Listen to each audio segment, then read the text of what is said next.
se supone que el haber completado la educación secundaria es una suerte de exigencia básica mínima para todos. Y vemos lo extraordinariamente distante que todavía estamos de esa realidad, no solamente en los países latinoamericanos dentro de este espacio iberoamericano, sino que también en los casos de Portugal y España. Los economistas dirían, bueno, esto es lo que tenemos, es la acumulación histórica de capital humano porque estamos hablando de la población de 25 a 64 años de edad. Y efectivamente, este es el indicador sencillo si se quiere, discutible en muchos aspectos, pero es el indicador más frecuentemente usado para poder mirar este proceso de acumulación de capital humano. La otra pregunta, claro, es decir, bueno, pero ¿cuál es el flujo? ¿Cuál es en este momento la renovación continua que está experimentando a través del sistema de educación formal la población que está en distintos niveles del sistema educacional? Y aquí hay un nivel, una gráfica que muestra una especie de suerte de perfil de participación en los distintos niveles de la educación según cohortes de edad. Y ve qué porcentaje de cada cohorte de edad está efectivamente cursando los estudios que corresponden a esa edad. Y en este caso, a diferencia del anterior, uno ve que hay una aproximación de los países seleccionados de Iberoamérica respecto al promedio de la OECD. Particularmente, si uno mira la experiencia o la participación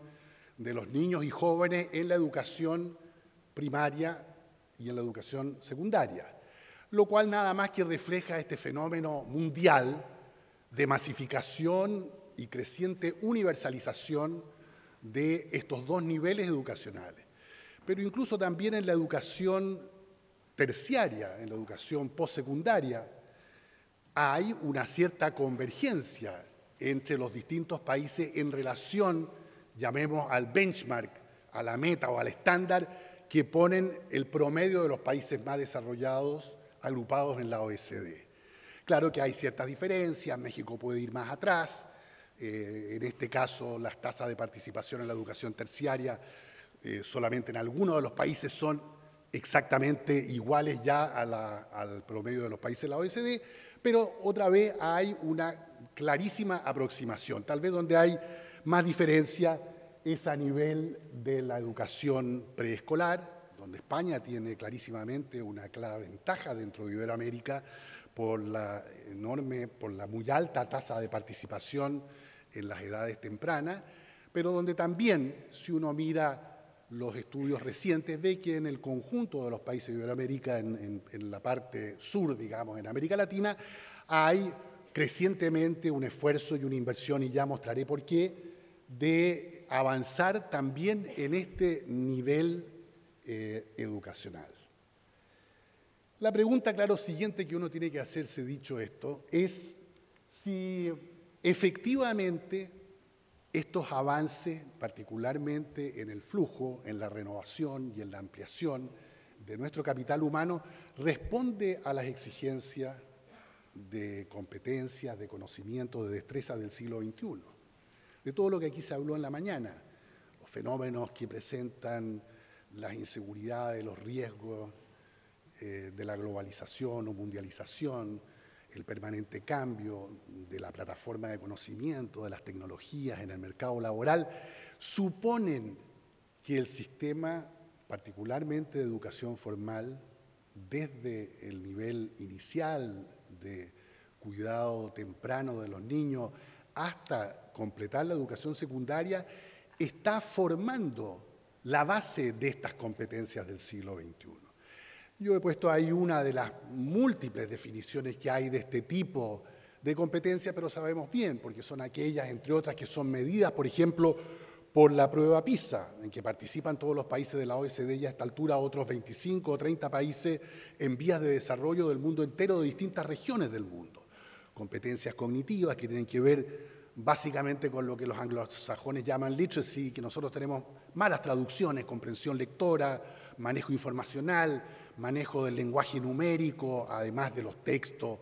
y del lenguaje de la ciencia o de las disciplinas académicas o científicas, competencias propias de lo que suele llamarse ahora inteligencia emocional, es decir, las competencias de la vida interpersonal, capacidad de trabajar en equipo, de relacionarse con otros, resolver conflictos, trabajar en una organización donde hay diversidad cultural, y luego competencias que hacen a la autonomía individual, no en el sentido negativo del individualismo al cual se refería en la mañana Jacques Delors, sino de la capacidad de actuar autónomamente, cosa que se supone es una de las bases de la sociedad democrática, es decir, el saber asumir su propio espacio de derecho y de responsabilidades, el actuar con clara conciencia de cuáles son los espacios propios y cuáles son los espacios de los demás y saber, por lo tanto, convivir. En fin, ese tipo de competencia que se supone son las que debe formar la educación, a lo menos en el aparato, en el sistema formal. La pregunta es si la convergencia que observamos en las tasas de participación, el hecho de que la universalización de la educación formal esté avanzando de la manera como lo está haciendo, ya no solamente en el nivel primario y en el nivel secundario, sino incluso en el nivel terciario, significa luego que estas competencias se están logrando de la misma manera en distintos países. Para decirlo en otras palabras, si una educación de 10 años en promedio, por ejemplo, o 12, cuanto sea la educación obligatoria en nuestros países, en Portugal es la misma que se obtiene con los mismos años en Brasil, o si se obtiene lo mismo teniendo 10 o 12 años de educación en un país como Argentina y en Guatemala, o entre los países europeos, si es lo mismo tener 10 años de escolarización en España o Portugal y tenerla en cambio en Finlandia o no sé, en Canadá. Y sabemos perfectamente bien que no es así. Sabemos, sobre todo por las pruebas PISA, que cualquiera sea el grupo de competencias que uno quiera mirar y examinar. Y yo tomo acá las competencias que ahí mismo en PISA se llaman de comprensión lectora, que se supone están en la base de la competencia para poder aprender autónomamente a lo largo de la vida. Que si hay algo fundamental que la experiencia escolar y el proceso de escolarización o educación formal, más la familia, tienen que haber creado es justamente esta capacidad, la de poder trabajar con los distintos lenguajes, con textos de distinto tipo, en distintos soportes, con las nuevas tecnologías de información o de la revolución digital, para poder hacer sentido de uno mismo, de los otros, del mundo en que vive, etc. Y este cuadro, siempre dramático, particularmente cuando uno lo mira en América Latina, lo que hace es mostrar, en términos de los niveles de rendimiento, de logros de aprendizaje o de desempeño, como se le quiera llamar, de PISA, qué porcentaje está por debajo, digamos así, de la línea de flotación en nuestros países, qué porcentaje de jóvenes a los 15 años que han dado el examen están por debajo de la línea de flotación o por encima en los distintos niveles, cada uno de un dominio más óptimo, digamos, de estas competencias. Y como ustedes ven, si se exceptúan aquí los casos de España y Portugal, que se parecen mucho al perfil promedio de los países de la OECD, en el resto de América Latina, entre 1/3 y 2/3 de los niños a los 15 años, cuando dan la prueba PISA, muestran no haber alcanzado el mínimo de las competencias.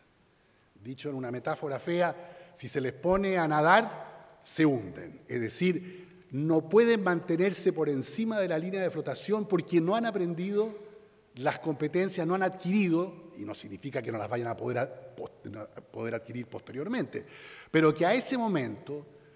el tipo y en el grado de desarrollo en que se debieron haber adquirido mínimamente esas competencias no se han podido adquirir. Es decir, hay efectivamente un gran avance en participación, en cobertura, universalización incluso de los niveles de la enseñanza primaria y secundaria, pero con déficit extraordinariamente claros y precisos en términos de la adquisición de estas competencias cognitivas, por lo menos en lo más esencial y en lo más básico.